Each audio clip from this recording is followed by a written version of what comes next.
Terima kasih Anda masih bersama kami. Bagi Anda yang baru saja bergabung, kami hadirkan kembali 3 berita utama hari ini. Banjir yang menerjang sejumlah desa di Kabupaten Kebumen menelan 1 korban jiwa. 1 korban tewas terseret banjir sejauh 20 km ditemukan. Bangunan sekolah dasar negeri di Grobogan ambruk diterjang angin kencang.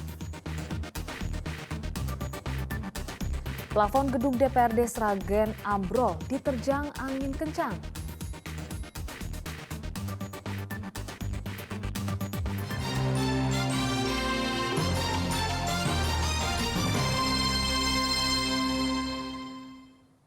Hujan deras disertai angin kencang mengakibatkan bangunan sekolah dasar negeri 2 Jono di Kabupaten Grobogan roboh rata dengan tanah.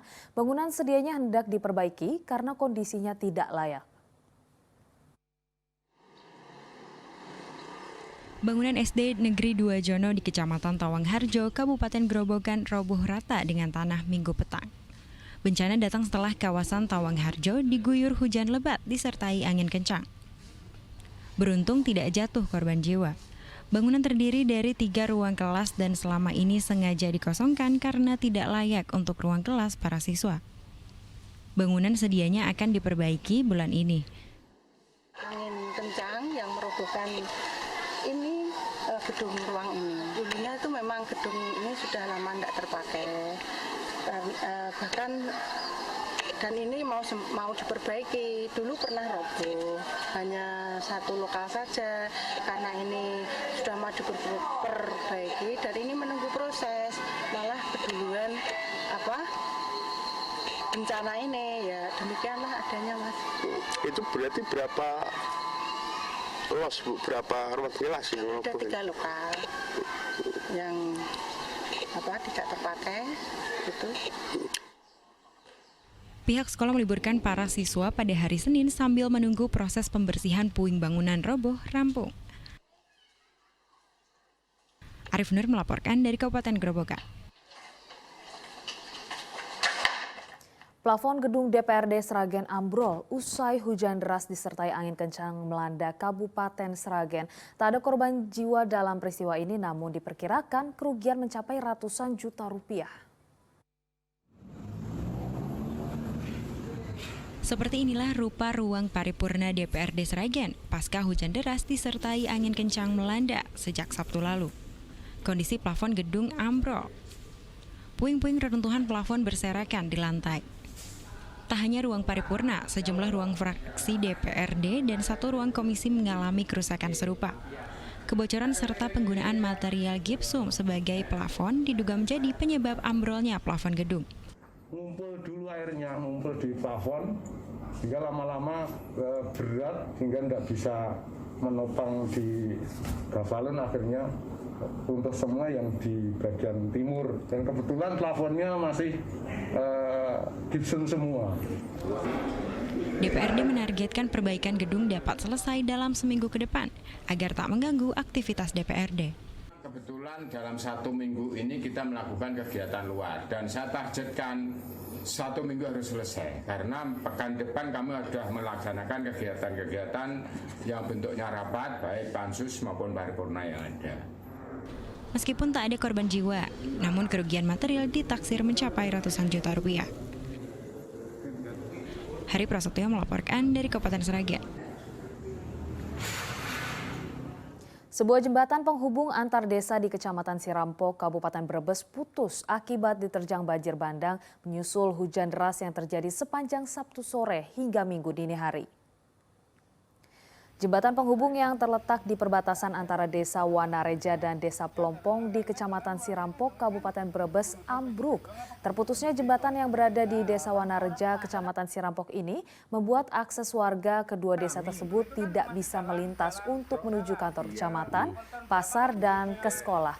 Warga terpaksa harus memutar arah melalui Kecamatan Paguyangan yang jarak tempuhnya lebih jauh.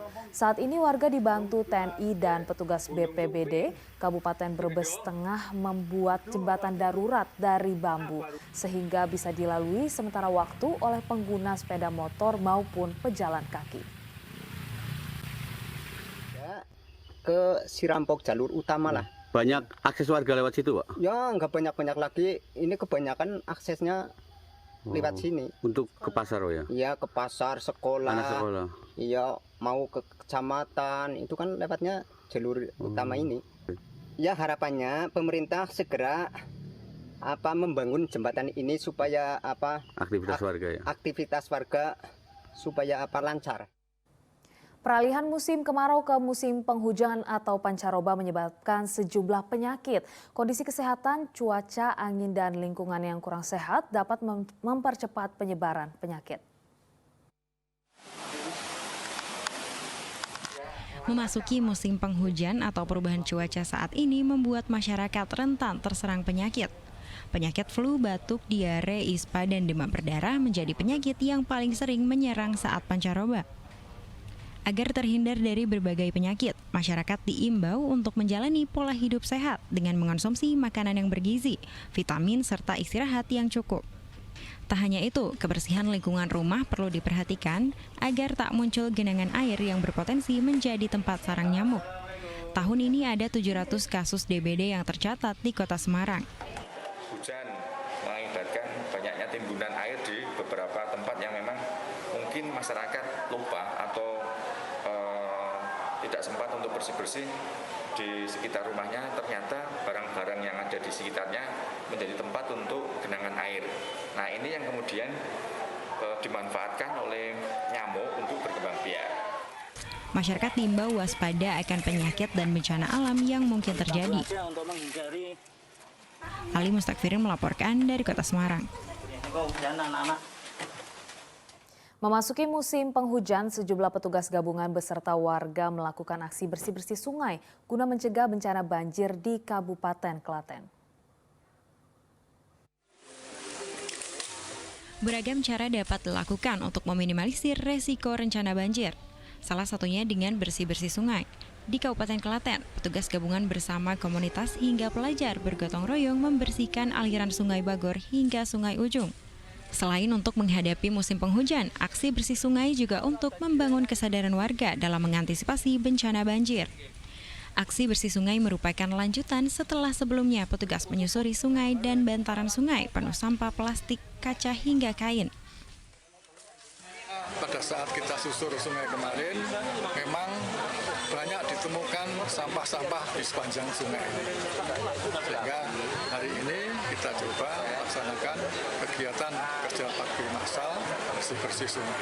Sebelum dibersihkan tadi sebenarnya banyak terlihat sampah-sampah yang berserakan seperti mungkin dari masyarakat yang kurang kesadaran membuang sampah sembarangan di sungai. Ya.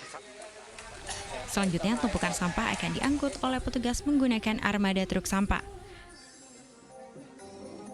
Krisna Agung melaporkan dari Kabupaten Klaten.